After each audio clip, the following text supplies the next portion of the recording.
Olá, querido inscrito, querido professor, querido estudante. Nós estamos na terceira edição do quadro Bate-Papo Educativo. Hoje nós estamos com a nossa convidada, a professora Renata. Você que está chegando, seja muito bem-vindo. Obrigado, professora Renata, por estar aqui conosco, professora de Geografia da rede estadual e da rede municipal do Rio de Janeiro. E nós vamos trocar experiências aqui através do bate-papo, uma forma também de aprender, né? A gente aprende conversando também, não é só lendo e vendo. E queria agradecer, professora, por estar aqui nessa live.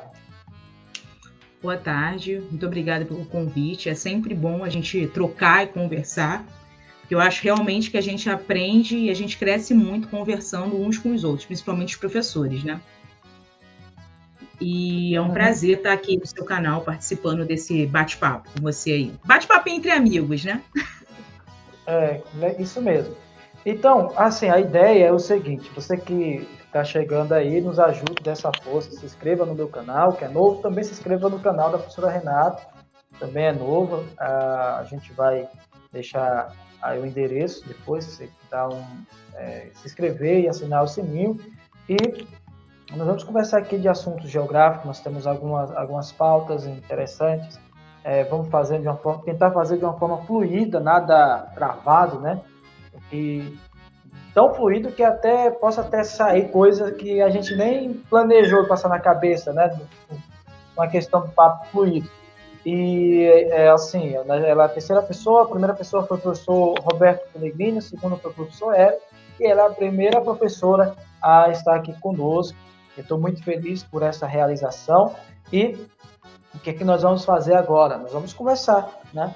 E através dessa conversa, quem for chegando, também mesmo que não esteja online, né, ao vivo, você vendo ao vivo, você pode deixar aí os comentários e nós vamos responder, nós vamos dar aquela atenção devida, a atenção merecida. Nós vamos conversar aqui agora, como a professora, um dia nós temos um público de estudantes também, né? Nós temos o grupo lá, o terceiro ano prepara-se para o Enem, nós temos contato com outras pessoas do ensino médio também, e muitos têm aquela dúvida, né? Qual curso fazer e tal, e nós vamos tentar ajudar você nessa parte. Olha só, nós vamos agora fazer aquela análise, assim, né? As pessoas fazem aquela pergunta, né, que a educação mudou bastante, que antigamente era assim e hoje está assim. E será que é assim mesmo? Vamos olhar aqui, vamos entender um pouco de forma técnica sobre o olhar da professora. Depois, se for cabível também, eu coloco o meu olhar, né? Então, eu queria saber, professora, da época que você estudou, quando que você estudou, né, o tempo que você estudou, como a relação professor-aluno está igual? Mudou alguma coisa? Como é que está a situação aí, a questão do investimento da educação, a facilidade e tudo mais? Mudou alguma coisa? Está igual? Conta aí para nós, professora.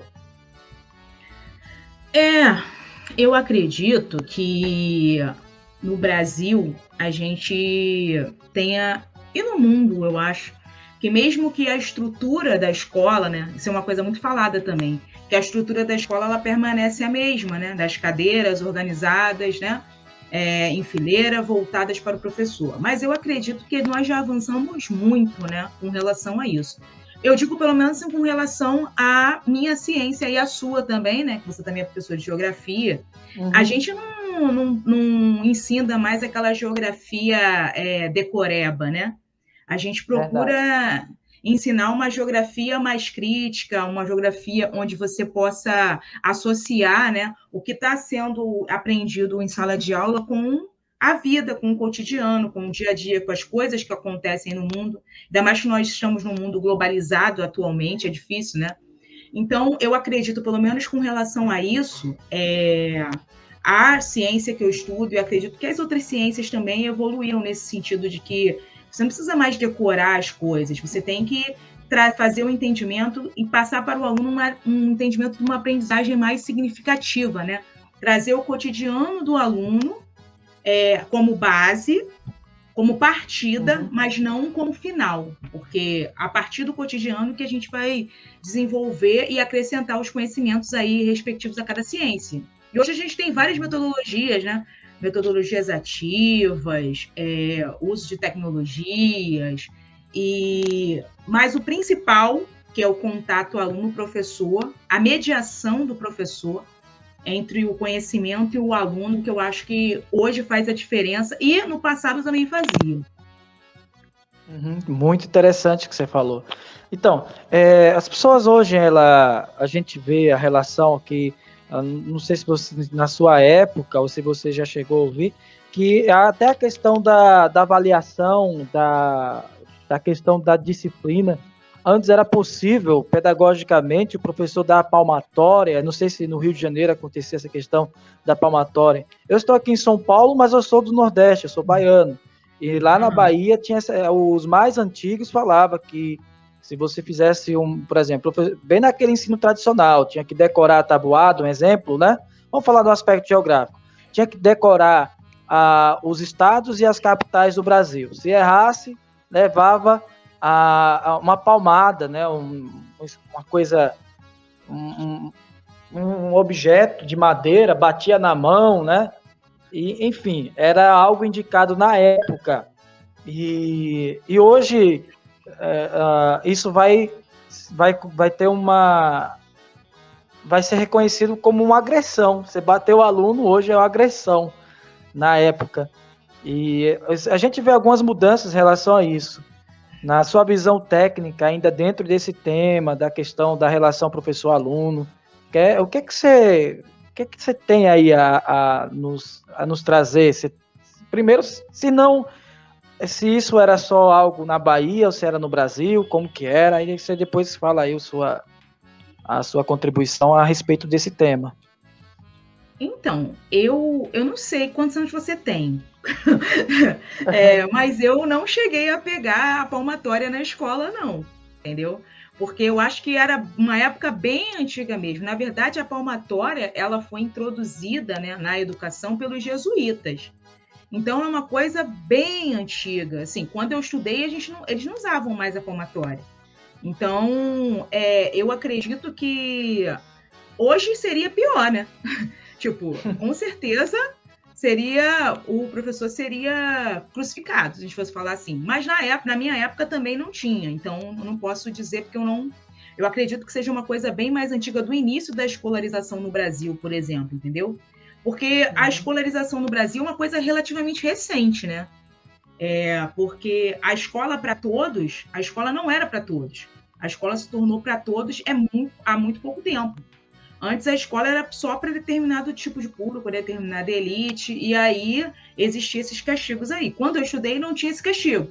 Eu tinha que decorar a tabuada, falar a minha professora de matemática, por exemplo. Ela era bem rígida. Então ela fazia a gente ir no quadro, responder a questão. Não respondia, ela chamava atenção na frente de todo mundo, brigava, não, você tem que fazer, tal, não sei o quê. Hoje, a gente também não pode fazer isso. Porque você vai estar constrangendo o aluno, porque, coitado, às vezes ele não atingiu aquela aprendizagem e você, de repente, falar de forma mais grossa pode trazer um certo constrangimento para o aluno diante do resto da turma. Mas, na minha época, então, por exemplo, a professora de matemática fazia isso. Ela falava, olha, você não fez o dever, você tem que melhorar, não, entendeu? Tipo assim, pagava mesmo tipo, vou falar uma palavra, não sei se conta, esporro, né, na frente da turma, porque você não tinha feito a lição, porque você tinha errado. E aquilo me forçava, na verdade, a fazer mais. Eu fiz no 9º ano o livro de matemática todo, porque na minha turma tinha uns meninos que faziam curso preparatório para militar, essas coisas, estudavam em curso preparatório tipo Soeiro, e aí a gente tinha que ficar fazendo as continhas, entendeu? Então, eu queria ser melhor, então eu fazia tudo. Só que eu chegava lá e, claro, eles faziam preparatório, né? Tinha questões que eu não ia acertar. Mas isso fazia eu ter troca com eles. Eles me ensinaram muito matemática. No 9º ano, eu era ótima de matemática. Interessante. Olha, eu queria aqui agradecer a presença aqui do Paul Guido, o canal dele é Paul Guido, está aqui. perguntando se, oi, tudo bem? Nós estamos bem. E você, como é que tá? Espero que esteja gostando da nossa live. Estamos com a professora Renata. Estamos falando aqui um contraste de antigamente para hoje na educação. Marli também, seja muito bem-vinda. A professora Marli, da Rede Estadual do Paraná. Tive a oportunidade de conhecer presencialmente ela, já almocei na casa dela, tá? O Renan também está aqui, ó, olhando. Marli nos dá boa noite. Sou irmão, olha só que interessante. Obrigado, Renan. Marli Silva também, muito obrigado. E aí, nós estamos falando aí sobre a questão, vocês podem também participar, digitando, claro. Se for o caso, a gente vai colocar aqui o link para vocês entrarem também comentar. Vocês veem alguma diferença na questão, tentando olhar de forma técnica e pessoal, alguma diferença entre antigamente e hoje? A gente está falando sobre o ensino tradicional, aí entramos também na questão da correção, da avaliação. Está tudo igual ou mudou muita coisa? Como que está? Se você puder estar digitando, a gente vai estar colocando aqui e vai ler qual é a sua opinião, a sua colocação nesse assunto, tá?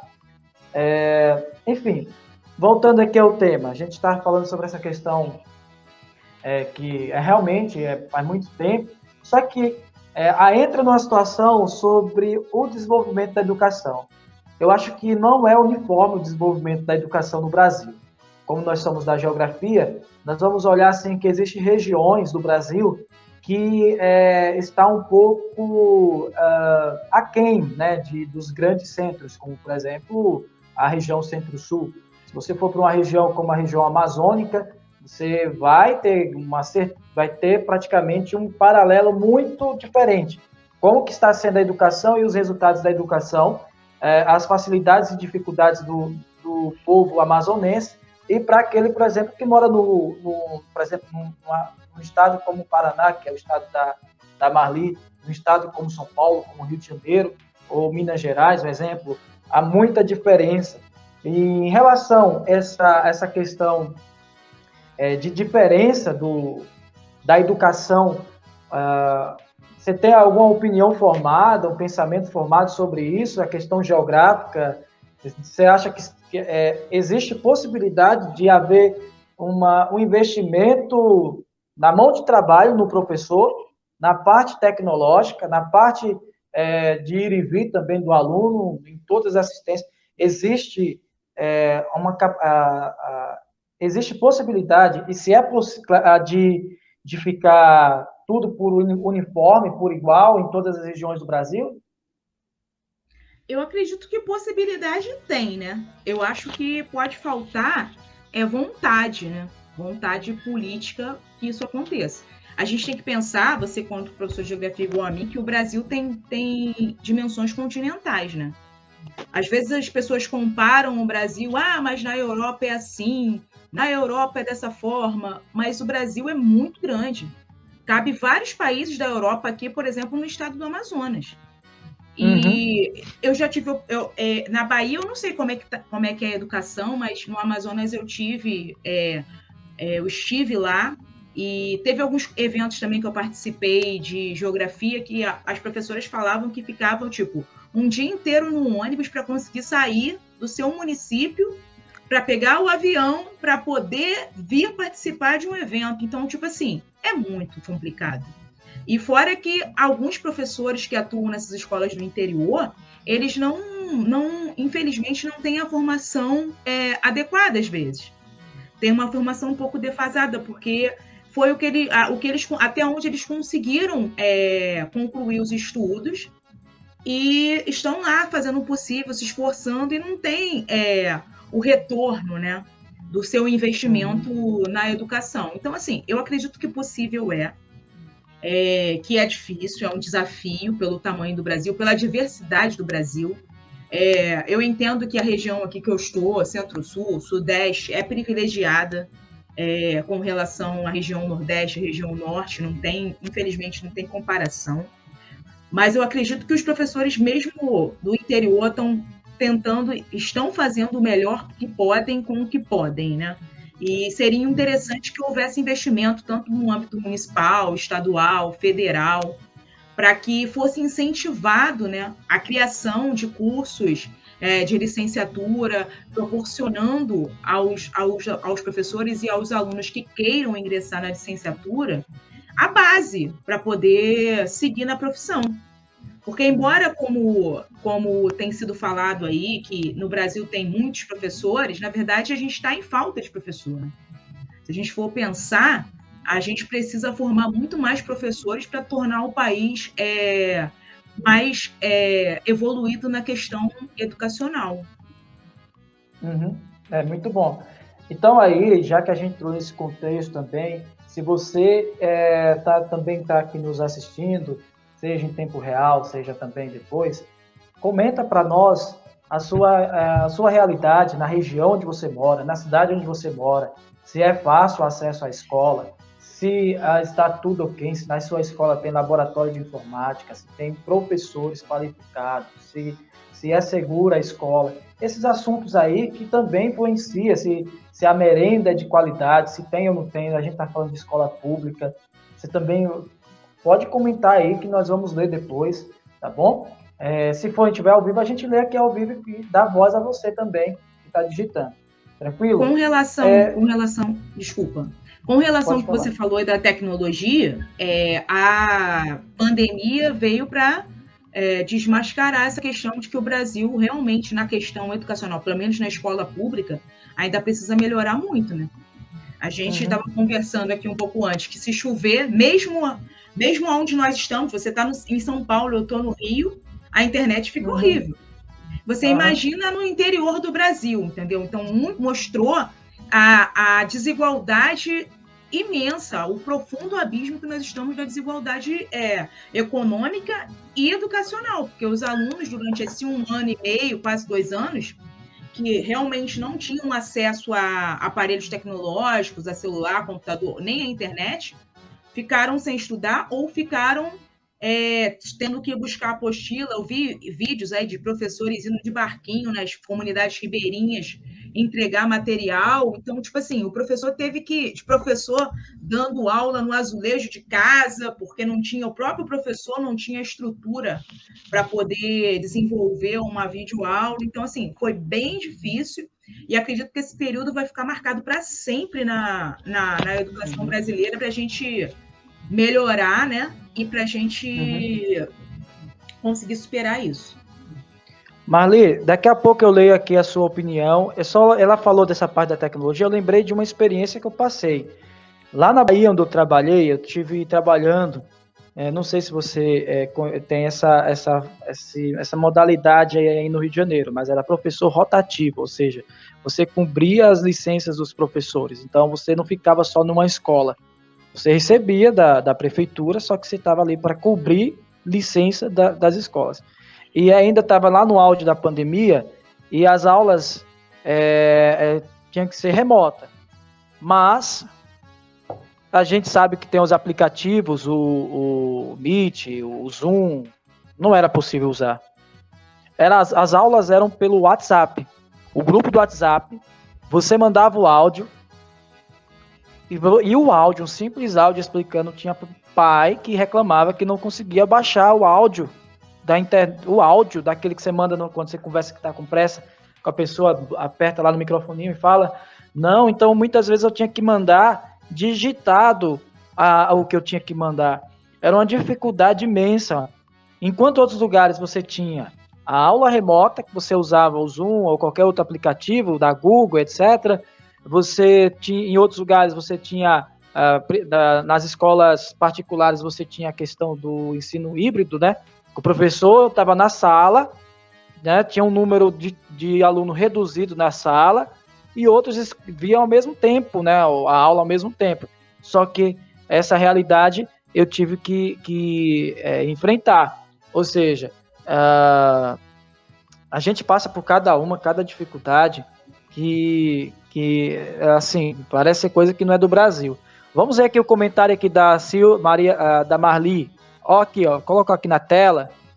Olha só, ela fala assim, na minha opinião, os professores são ótimos em todas as regiões do Brasil e concordo com a falta de investimento em educação de forma geral. Ok, vamos aqui ver o próximo. Ela já comentou o outro aqui, Marli. Marli também diz assim, ó.